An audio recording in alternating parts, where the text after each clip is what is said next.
in this year's Master Week. The Master Week is now a tradition. We have it for the third time. So it's a very sound tradition in the Norwegian, in the Bergen context, where master students present their work and subject it to thorough discussion. And the first, and it's hosted by the Center on Law and Social Transformation. It's a little bit low today, but it's back here. And so it's a collaboration between CMI and the university. And this first master is actually a master that is from the University of Copenhagen. So it's a little bit unusual for us, but Aurora has also been a student at the University of Bergen, and she will come back to us to present her work on the quality of life agenda in Norway. And we're looking forward to hearing you, and I'll give you the word very shortly. And then when you have finished your presentation, there will be a discussion with Tor Olav Iversen from the Center for Vitenskapsteori, Center for the Philosophy of Science in Bergen, who's writing his PhD on a very adjacent theme of the looking critically at the statistical basis for the SDGs, the Sustainable Development Goals.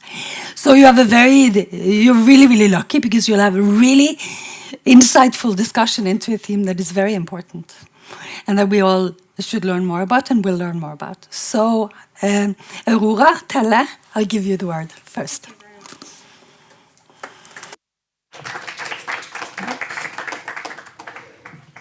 Okay, can you hear me? It's loud enough? Good. Okay, so I will start by giving you a very brief introduction to the field of quality of life research. Then I'll present my research questions, as well as the methods that I use to answer them.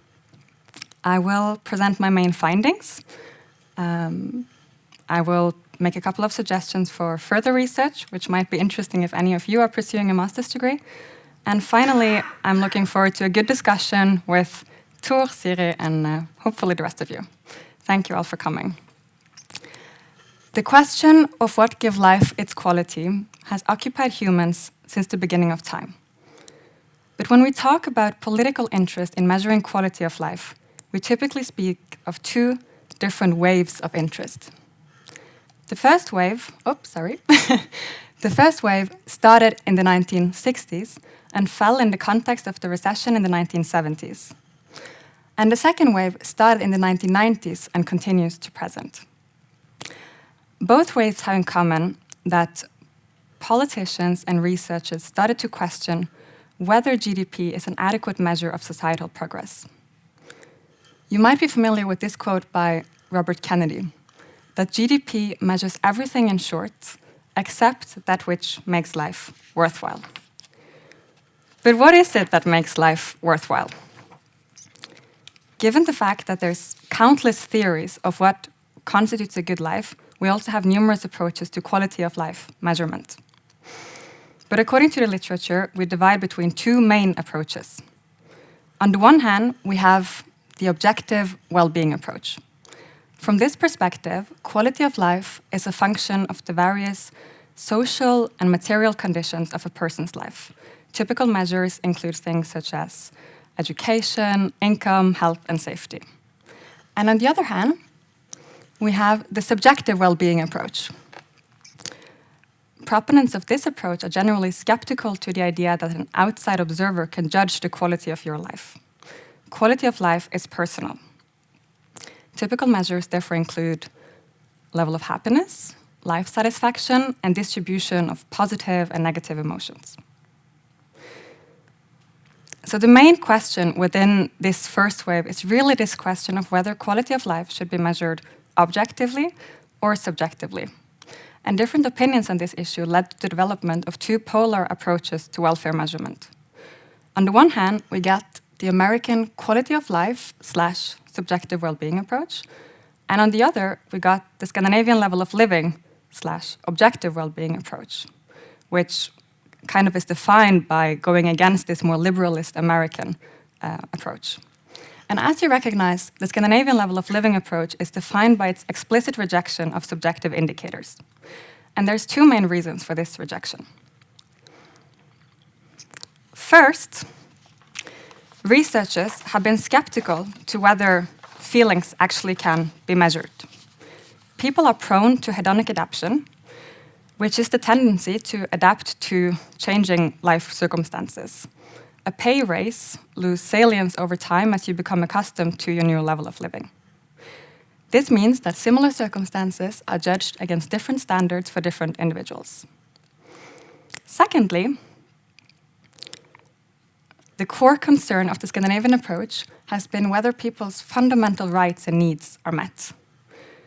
Political decisions should be grounded in factual circumstances, not in individual experiences, because relying on subjective perspectives might lead us to ignore actual welfare issues. But with the emergence of the second and ongoing wave of political interest in quality of life measurement, a number of things happened. During the late 1990s, powerful actors and organizations started to become more and more interested in subjective indicators. In 2009, Nicolas Sarkozy appointed some of the world's leading scholars to develop new quality of life indicators. And the Stiglitz report stated that people's happiness, life evaluations, and hedonic experiences provide key information about people's quality of life. And they called for all governments to immediately supplement traditional objective indicators with subjective perspectives.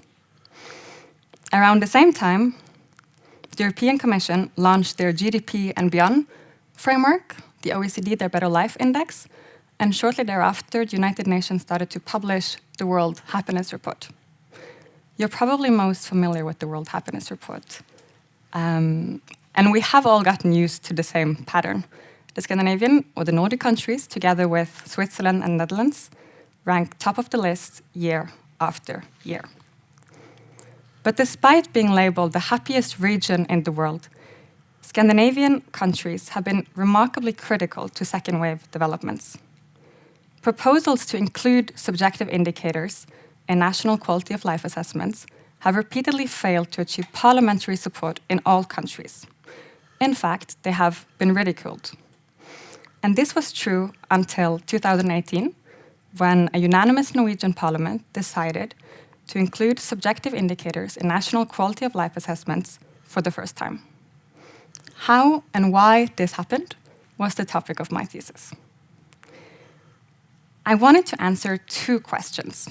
The first, and I've given you part of the answer already, is how and why has quality of life risen up the political agenda in Norway? I answered this question with agenda-setting analysis.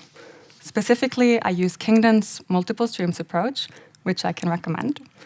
And I found four key themes, in addition to the historical reasons that I've explained so far. I found four key themes that explains the rise of quality of life in Norwegian politics. First, it's clear that a key driver of the Norwegian quality of life agenda has been the desire to follow international practice. The very first proposal to develop new measures was raised by Dagfinn Høybråten in 2009, then leader of the Christian Democratic Party. And this was done shortly after the release of the Stiglitz report. But as you know, it would take nearly 10 years until the 2018 proposal gained parliamentary support. So this desire doesn't explain all. The quality of life agenda needed to be framed in the right way in order to gain support. And that brings me to the second reason, the change of government in 2013.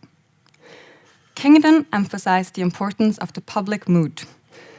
And it's fair to say that the quality of life agenda took an important leap forward with the change of government in 2013. The change of government opened a political window to reshape national statistics, and researchers and other actors in the policy stream were very soon to frame the subjective indicators in connection to the government's ambition to put a stronger focus on mental health. And this brings me to the third and most important reason for why the 2018 proposal gained support, namely the parliamentary committee examining the proposal.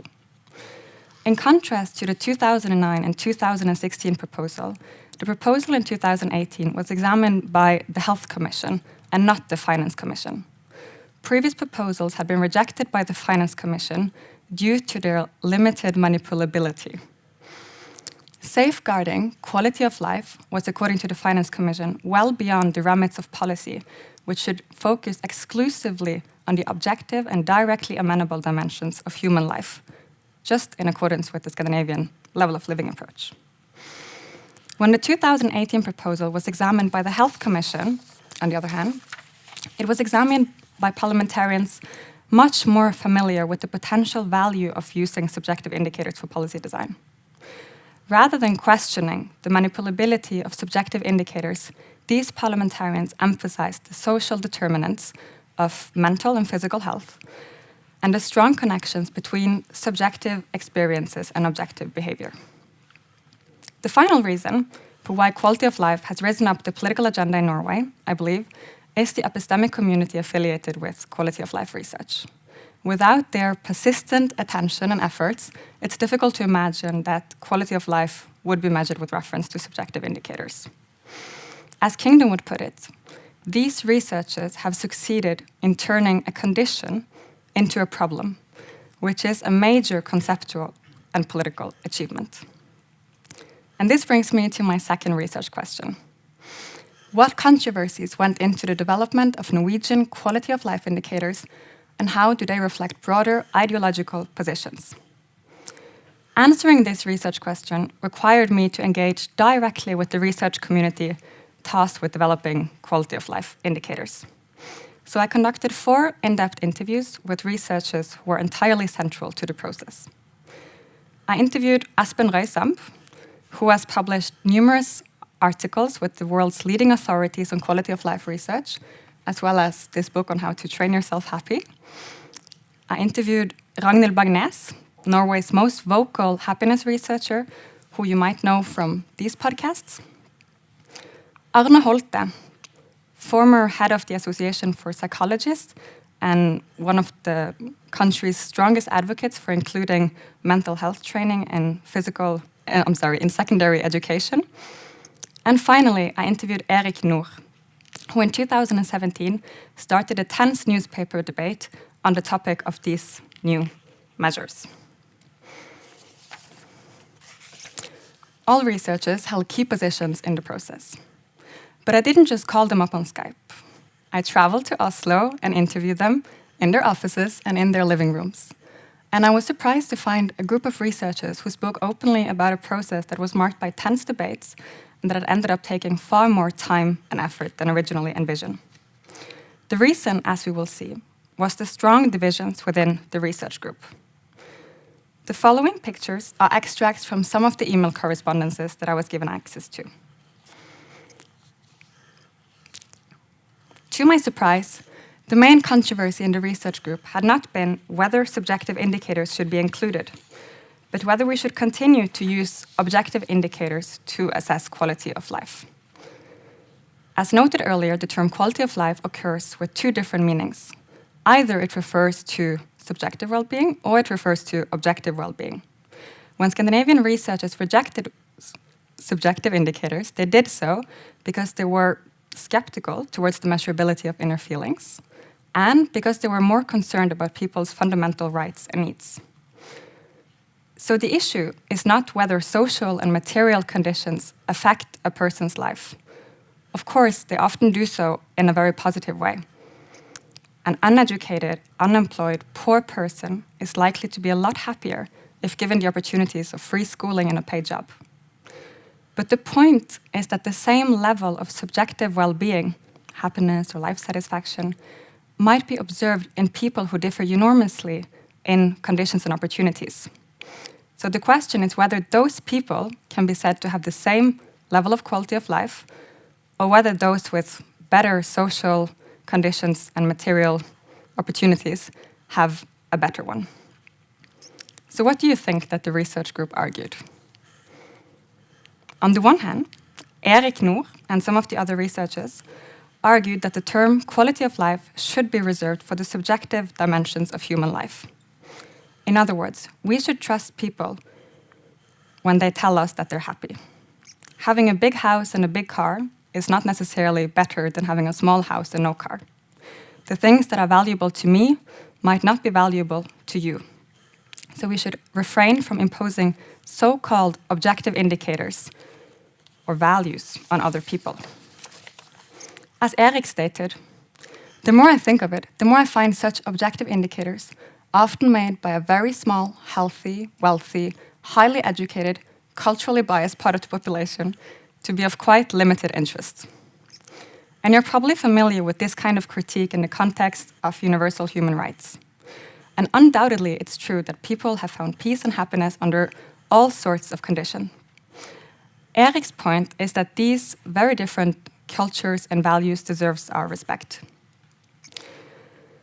One way of doing this is to believe people when they tell us that they're happy, to use quality of life only as subjective well-being. The other researchers, including Espen, Ragnhild, and Arne, argued that our commitment to human rights makes it impossible to use quality of life in this way. Society has a moral obligation to ensure that all people possess certain rights and opportunities. As explained by Ragnhild, indeed, there's many things that we more or less assume that people need in order to be happy, and it might be that some of those assumptions are grounded in our own values, as Erik has argued. However, when we put people in preference paradigms, we see that most people actually want the same things. Many of the problems and challenges that people face over the life cycle are shared by all people, irrespective of country, society, or condition. She continued, at the same time, we see big differences in how happy people are in Syria compared to in Denmark. It's obvious that structural policies have major impact on our well-being and that politicians can do a lot. My hope is that these new measures will be used by local authorities who want to evaluate how to best allocate resources. We see enormous inequalities within countries, and this is where our focus should be. I hope that you now see why it is so important that we care about what indicators are being collected. The term quality of life has strong positive connotations. When policymakers use it to characterize a given life, it refers to how desirable they consider that life to be in relation to other kinds of lives or ways of living. This has direct implications for how policies are designed. But much research is never listened to. So what about this research group? Espen gave me the following answer. The Directorate of Health told us, you are the experts, and you have to tell us what quality of life is, how it can be measured, and what we can use it for. So I discovered that the research group was deeply divided. Should well-being be measured objectively or subjectively? Eventually, they went for a combination, which means that for the first time, subjective indicators will be used in national quality of life assessments in Norway and in Scandinavia. So why did they want to include subjective perspectives? 6 reasons stood out. The researchers hoped that politics would become more inclusive as we see that certain population groups are multiply deprived, both objectively and subjectively. Greener, as people realize that a happy life is defined by close relationships and not material things. More evidence-based, as we start creating policies that allows us to check whether people like those new policies or not. More democratic, as we create policies that actually allow the population to decide themselves what makes them happy. Less paternalistic, as you rely on the wishes of the population and not on expert opinion. And critically assessed, as the gaps between the objective quality of life and the subjective quality of life might become evident. By making sense of a lot of old and new data, I discovered several topics worthy of further investigation. The most obvious question is, of course, to ask, how will the new subjective well-being data be used?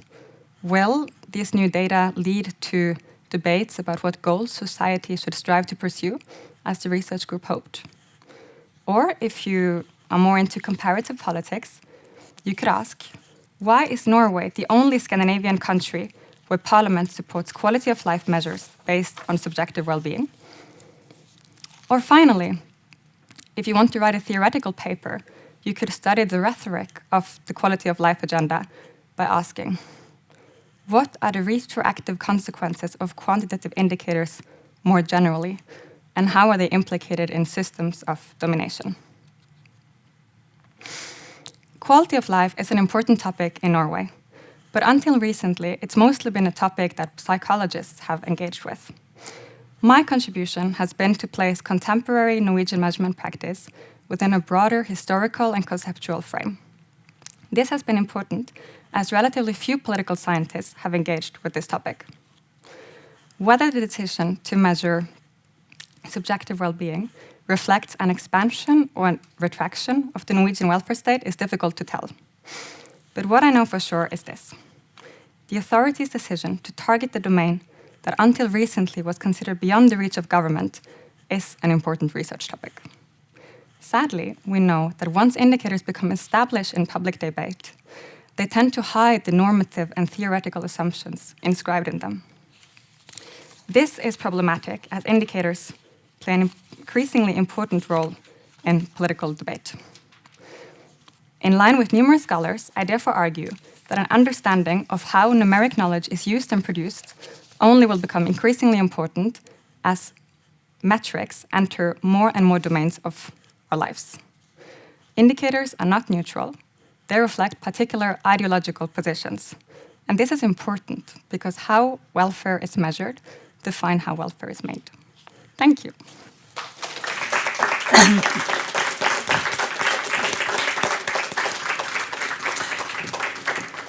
Thank you, Aurora. This was absolutely fascinating and very, very well presented. So congratulations. Thank you. Tor Olav, please join.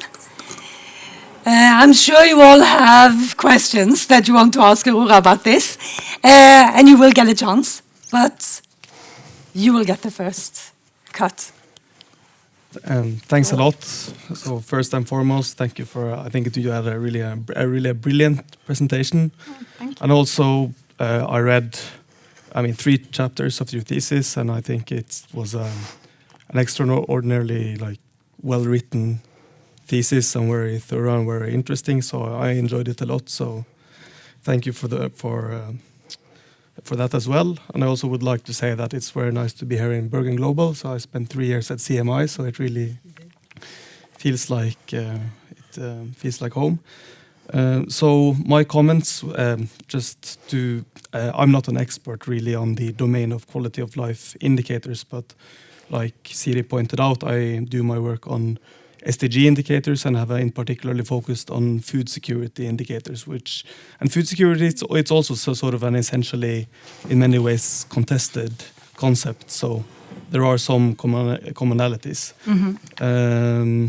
And if any of my comments, you feel that you have responded well to them in your thesis, please feel free to stop me. So at first I would just like to reflect a bit upon, and I know that Aurora is very well aware of this, but the concept of subjective and objective indicators, because in your thesis you call subjective indicators the ones that are self-reported on, as I understand, on quality of life or happiness, and objective indicators are indicators that measure, for instance, health or education, or I'm not sure about the environmental sustainability, but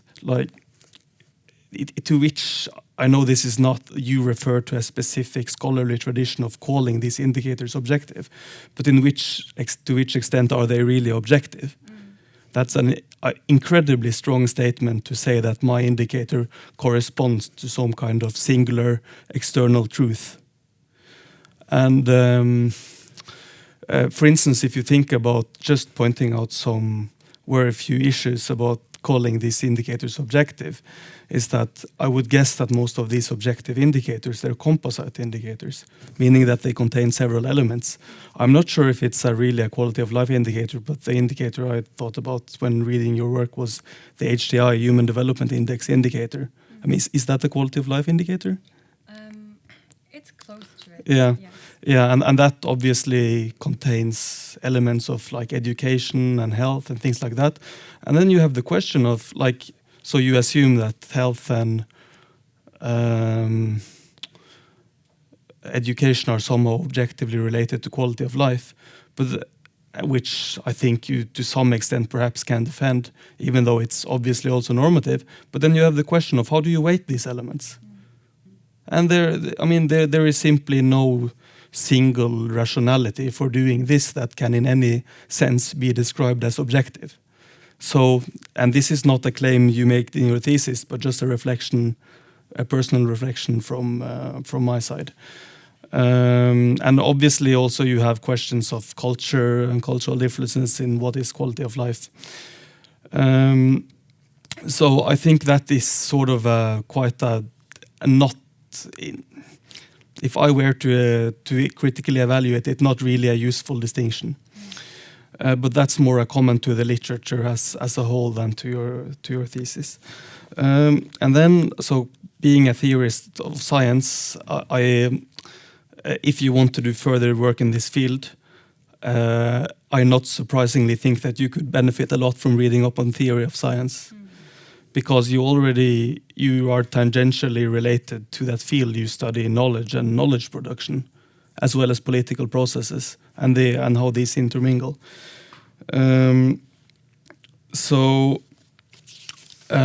For instance, I think one concept which could be very interesting for you to look up,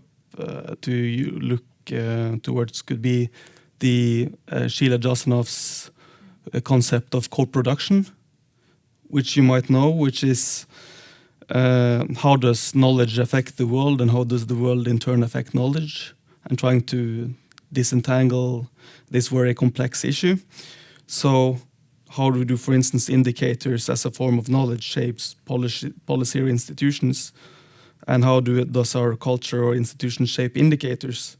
And you do ask what controversies went into the development of the Norwegian quality of life indicators, and how do they reflect broader ideological positions, which is sort of one side of this coin. So how does the world affect the knowledge we produce? And then you also suggest further research on quality of life measures as they become established in national surveys, and how do they in turn affect policy or polity or discussion. So how do quality of life indicators affect, in a sense, policy, for instance? And I think for dealing with both sides of that coin, I think the term of co-production is quite perfect. And the other sort of strain of literature within theory of science that I wanted to mention is post-normal science. So you use Haas' epistemic community framework, right? And post-normal science, it deals with quite similar issues of evidence policy and science advice in the context of uncertainty, as well as complexity and critical studies of quantification. So if you want to do further work, I really think that you could benefit from that as well. Yes, so it's really interesting that you mentioned that, because Sheila Jasanoff, for instance, one of my professors first actually encouraged me to use her work. And the reason why I didn't do it was, well, first of all, because it would require me to go into a topic that I was not so familiar with from before. But then when I decided, I think it's muted. Yes, my apologies. yeah. And maybe also take this a little further. Like this? Yeah. Okay. Where was I going? Why did you use Jasanoff's? Oh, okay, not so much why I didn't use it, but I ended up choosing Haas's epistemic community framework, which I didn't mention earlier in the presentation, much because I saw commonalities between that work and the work of Jasanoff. Yes. Yeah, is Haas, is that political science, or? I think it came from international relations originally, but yeah. Yeah. Yeah, it also seems like strikingly similar in its focus to a lot of theory of science, as mentioned, both post-normal science and technology studies. So I think sort of this is, of course, in essence, a highly interdisciplinary kind of topic. So you have this strand of sort of still a bit embryonic literature that's emerged from sociology and history of science and political science, and that all deal with indicators, and also science and technology studies. So, as mentioned, if you want to do further work on this, I think, obviously you're familiar with that literature, but also science and technology studies could really be useful. Yeah, that was also part of the reason why I wanted to go into this topic, because when I was going to write my master thesis, it kind of feels like this major piece of work where you're supposed to Which it is. put together like and assemble everything that you have learned so far and really pay tribute to your degree. And I had so many interests, so it was really difficult to decide on a topic, and I thought that this topic would really allow me to take a little bit from psychology, much from political science, a little bit from law, some international relations, some anthropology, sociology. It really covers a lot. And it was also really interesting when I started to dig into this topic, and I went through the work of the commission who now proposed new quality of life indicators in Norway, to see who actually was part of that commission. That was interesting, because it was the people that I interviewed here. 3 of them are psychologists, and the 3rd is an health economist and political scientist. But apart from them, there was mostly only psychologists, a couple of sociologists, which played key roles, but it was really very dominated by psychology. And that's, of course, because the indicators ended up being linked to the government's ambition to promote mental health. So in that sense, it makes sense. But at the same time, we know that welfare indicators are used for all kinds of purposes. So to have this very domination of psychological perspectives on this topic, that's a bit interesting. I think there should be more people from theory of science or political science who engaged with this research. Indeed. How do you think that affected the outcome? Well, as I said, I was really surprised that the research group were so adamant that they wanted to include subjective perspectives, because I saw many problems with that. And I know that today it is commonly held that you can measure feelings just as reliably as you can measure other things, such as level of education and income. But at the same time, it's not so clear how you can actually use those measures later on in policy, because we all know people who have very little resources in a way, or who are poor and who doesn't have a job, but who nevertheless always see the glass full. And other people who have access to all the wealth that you would want to have access to, but who nevertheless always are depressed and feel bad. And the question is kind of like how policy should deal with this. Should policies then kind of cater to the needs of those who objectively already have everything that they could wish for? I don't know. I think this is really, really interesting and is very underlying. I was going to challenge you on that, but I want to come back to it. But I want to just open up a bit so that we can gather more perspectives. So Ruben, you can start, but just lift your hand, and then we'll do some perspectives first, and then we'll go back, so that not everything is said before. Thank you for a great presentation. It's a very interesting topic. But isn't it a bit of a false dichotomy, this choice between objective well-being and subjective well-being that is so much discussed? I mean, do you have to say that one of them deserves the label of quality of life, and couldn't you just use both side by side? And in practice, when making policy decisions, wouldn't it be very rare to see like a contradiction between the two, that you have to either satisfy one or the other? Wouldn't most decisions satisfy both in policy terms? Of course, when you focus on the objective dimensions of human life, of course, those are likely to have positive effects for your subjective well-being too. As I mentioned in the presentation, someone who is poor and uneducated will most likely benefit from having a job and to have free education. that is obvious, but that's not so much the question, because the thing that is important to keep in mind is that the thing that really distinguished Scandinavian welfare research in the 60s from other traditions in the world, and I pointed out the American quality of life tradition because it was the most famous one, that is really that you decided to not include subjective perspectives at all. So the case is not that the American quality of life research tradition only collected subjective indicators. Of course, they collected both objective and subjective indicators. Policy happens on an objective level, of course. But they decided to include the subjective perspectives in order to get, I suppose, more popular support for policies, and to show different kinds of perspectives than the ones that were even included in Scandinavian debates.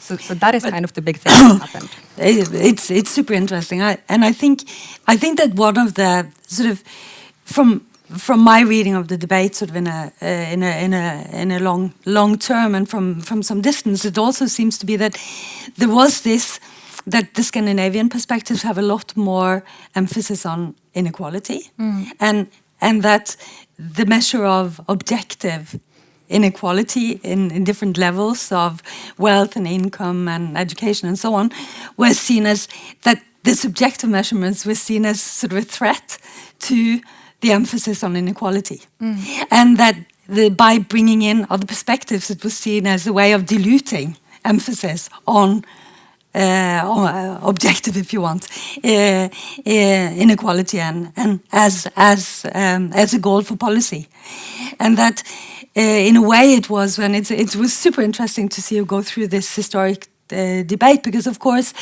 when the climate discussion came into the same debates, this sort of highlighted the importance of looking at alternative ways of defining our political goals and our goals for our society and what a good society is, and then that sort of opened up for a new discussion on subjective measurements and what really makes us happy. But of course there is a tension. So it might be that there is so it's not about sort of including it only, but there is a tension between sort of how much should the objective emphasis on equality and inequality inequality be. And it also reminded me of this long-standing discussion which we also discussed, but not so explicitly in the presentation, but this discussion about adaptive preferences, that you can sort of at least for many people, you sort of either this thing about sour grapes or rognebær. Høyt henger de og sure er de. I can't reach them, but I don't want them anyway. So it's like you adapt to what you have, and that there has been this fear that you actually sort of, it's a way of sort of putting less emphasis on redistributive policies. Yeah, it's really interesting what you're saying, and I fully agree. What it reminded me of is when you think of who the key people in the 1960s were, the ones who defined Scandinavian welfare indicators, you see that they have very different backgrounds from the ones that at least was part of this commission. Back in the 60s, those researchers were mostly sociologists who really had inequality at the core. That was their core concern. And that's also why, as Siri explained, they refused to include subjective perspectives, because they were afraid that would just divert our attention from what is actually the most important, according to them. So what was really interesting to see in the work of the commission that I studied was that with their background from psychology, they emphasized entirely different things. Because as they saw it, including subjective perspectives would kind of give even more fuel to the cause against inequality. Because people who are objectively worse off consistently report that their subjective well-being also is worse. So there's a very strong connection between objective perspective and subjective well-being. And that was their motivation for including subjective perspectives, which was a way of arguing that was entirely different from what the sociologists in the 60s said. And I don't think that we would have had that result had the commission consisted of political scientists and sociologists. Because for us, and I know that we have some people studying psychology in the room, we are not so familiar to think in those terms. We think about structural policies and how incredibly important they are for our well-being. But that was precisely the point that the psychologists wanted to emphasize. Look, see how important they are. They're so important that a person who is objectively worse off also feels that themselves, kind of. Yeah. So, what, from an inequality perspective, what were the arguments used against inclusion of subjective indicator? Is it, for instance, that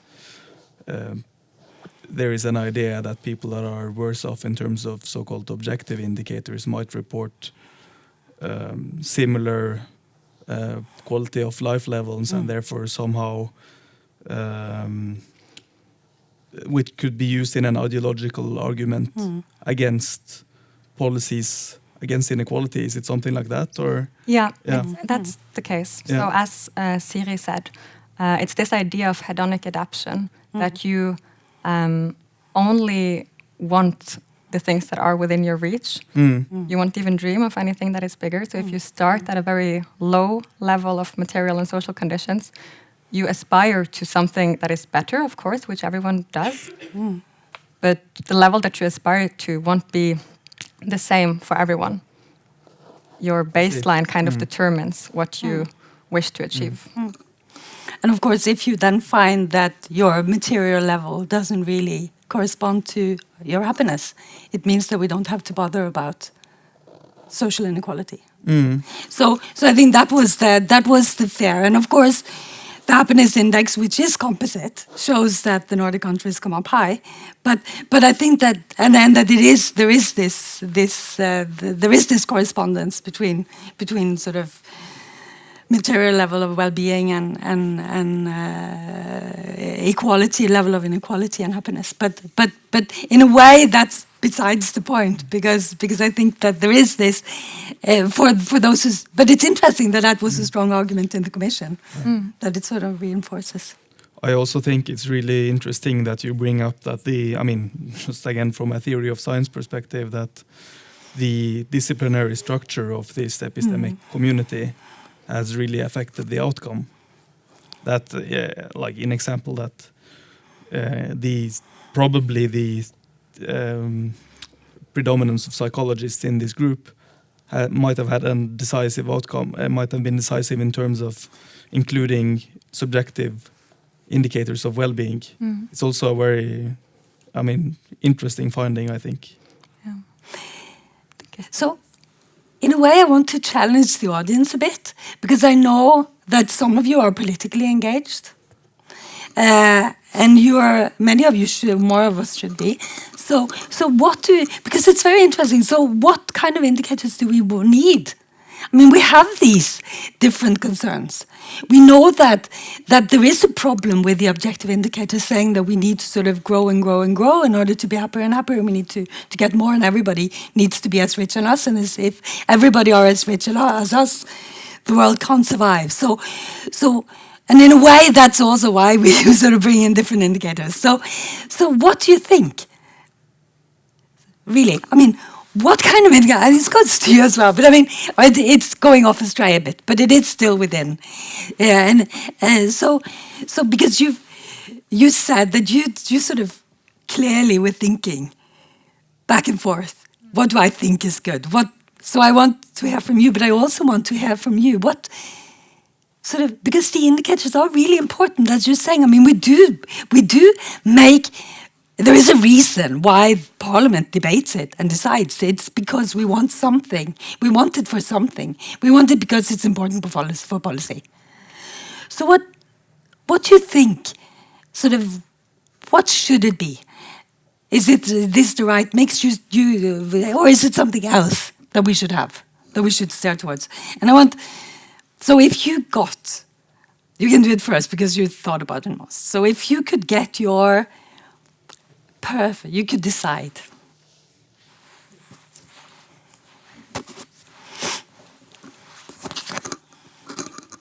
But I want you to pitch in. Is it on? Is it on? Okay. Well, to be honest, I think actually that what the research group ended up with was quite impressive and really good. It's also very much in accordance with international practices these days. And I think part of the reason why I support the inclusion of subjective indicators today is, as you mentioned earlier, the climate crisis coming upon us. I think that's an important. I think it was Erik who was the strongest advocate for subjective indicators in the research group, who came up with this hypothetical scenario that you imagine that in 2040, so 20 years from now, politicians want to determine whether life has gotten better or worse since today. And most likely, if we think of the progress that we had in the past, our material well-being will only improve. So social and material conditions will only improve. So therefore, on the objective indicators, it will seem as though life has never been better than in 2040. And the mind game, kind of, is to think about what would happen if we, on the subjective indicators, see a different kind of progress. That we see, for instance, that much of this progress has led to families spending less time together, for instance, living in different countries because they need to work, have more stress in their daily life, and therefore, as a result, people just don't feel as happy as they did today. What should politicians think then? Should they think that our policies of ever more consumption and better material conditions is the way to go, or should they think that something needs to change and that we need to do things differently? And of course, this would be only much more evident if global warming has disastrous effects in the years to come. So you think that this could help us get to a better way, to a better.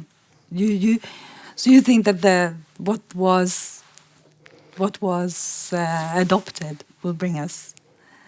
I think that if it's actually being used, of course we know that many indicators are only being collected and then left in Statistics Norway. Yeah, no. But you think that these are good?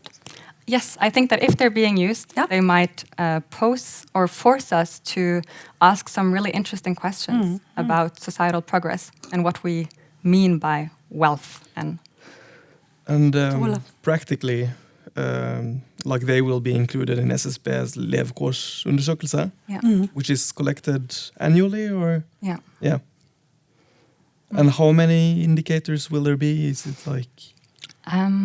At the time when I completed my study, it was talk of 10 indicators. 10 indicators, okay. And that was the minimum package of indicators that would be included. But there was also a larger set of indicators, which I think was 60 or 50 indicators. So a quite extensive So could you say something about the subjective ones that would be included?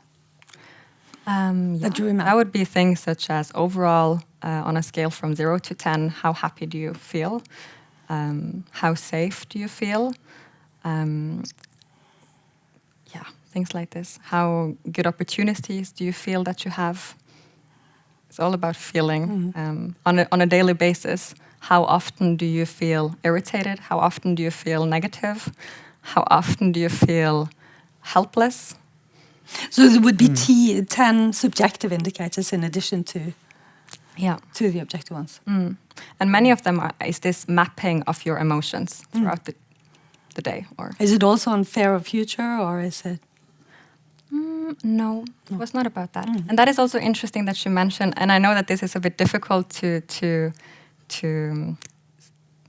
just see this very clearly. And I think that's also where your point came from in the beginning, that some aspects, such as, for instance, safety, is something that you can measure both objectively and subjectively, of course. Right? So you can measure the level of crimes in a community, and you can also ask people, how safe do you feel on a daily basis?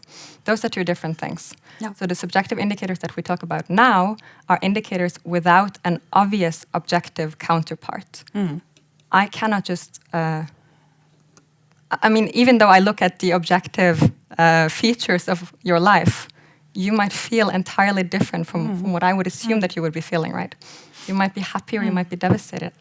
I wouldn't know only from telling on the objective knowledge of your lives. Anyone, do you have any thoughts on this? How can we capture what's important? Are you pro or against the subjective indicators? Lalo? So actually I had one question related to the process and then another one on the subjectivity point. Yeah. One on the process, it seems that the turning point is the change of commission and the composition of that commission. So was this process engineered to give a result that provided, because it seemed that somebody has kind of said, not this commission and not this other commission. There's a composition that, as you said, has been very influential. So somebody has been making decisions on how this process is going to be managed. So was this engineered to get a result that led to this? That is, somebody in parliament or at the ministry level wanted a certain kind of approach to kind of overcome the previous issues. On the subjective versus objective and a bit, I think we're surrounded by subjective indicators. The whole debate about migration or health, the coronavirus, and this security theater of people with masks or not, whether that is effective or not. So in politics, subjective indicators are being used all the time, but maybe in the policy it's not so obvious because it doesn't look evidence-based. But agenda setting is very much subjective in so many ways. So I think it's interesting how these subjective indicators connects to the actual politics of how decisions are being made and what becomes a policy priority or not. Okay, so to the first question, I think the Health Directorate, when they appointed this committee, or this research group to come up with new proposals, they chose a group that is very central in the field. So as I mentioned, there is a very strong research community doing quality of life research, and many of them happens to be psychologists. So they chose the ones that were most evident to choose. What is interesting, however, is that this research group, together with some politicians who had close ties to them, notably Per Espen Stoknes from the Green Party, they decided themselves to send this new set of measures to the Health Commission and not to the Finance Commission. So as I mentioned in the beginning, this entire quality of life debate has been very much connected to whether GDP is an adequate measure of societal progress. And therefore, in 2009 and 2016, it seemed obvious to send this proposal to the Finance Commission. But as you can imagine, in the Finance Commission, that's people with a background in economics and in sociology and political science and law, people who have entirely different perspectives on what, they didn't see much value in using subjective indicators. So I think that was the important change that happened that really allowed this new proposal to gain support. So I also read about the Health Commission and the Finance Commission, but what is the Health Commission and the Finance Commission? Committee. Or Committees and parliamentary committees. Or parliamentary committee. So you see, can, yeah. so if you send it to the Finance Committee, you get people, the politicians who are mainly concerned about I see. the budget. Thank you. And I think it is important because I think it is also about what do we feel we can use in policy making, and what can we use. And of course, one argument would be to say, okay, the reason why we're all depressed are Trump. We can't do anything about it anyway. So it's like so many of the things that impact our emotional well-being are things that are beyond our politicians' ability. So that would be another argument. Sort of, is that anything that has been discussed at all? Is that something that sort of, what is it that we collect the indicators for.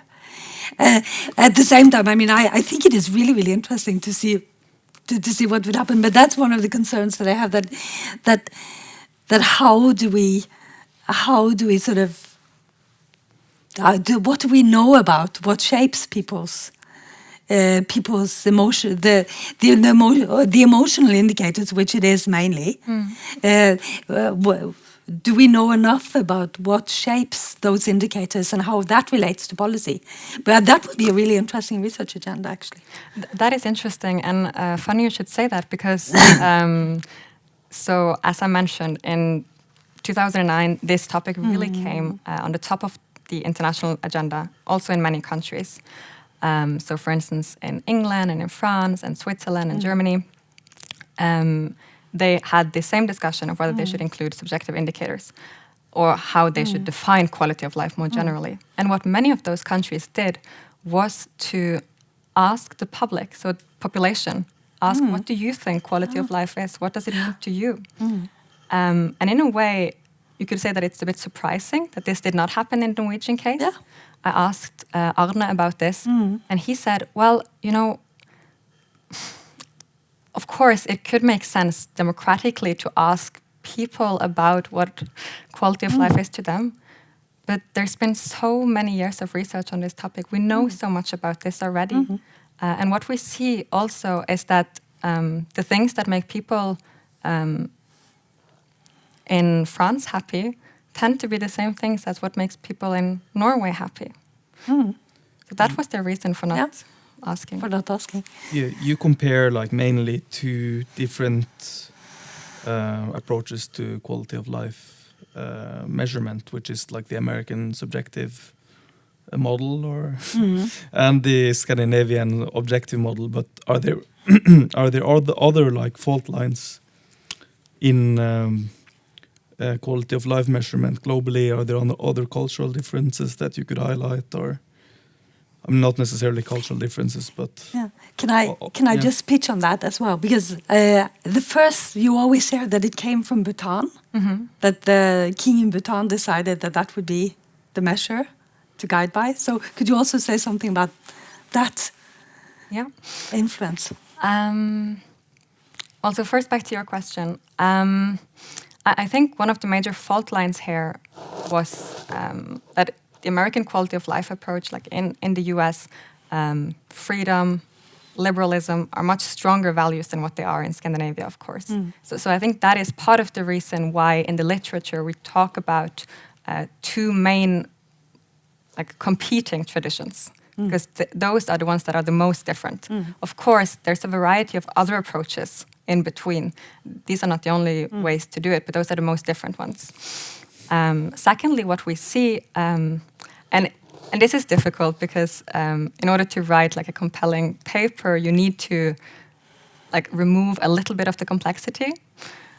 So of course, I set the American approach against the Scandinavian approach, like quite black and white, like objective versus subjective, and that is true. But as I mentioned, in the US, of course, they collect objective indicators too.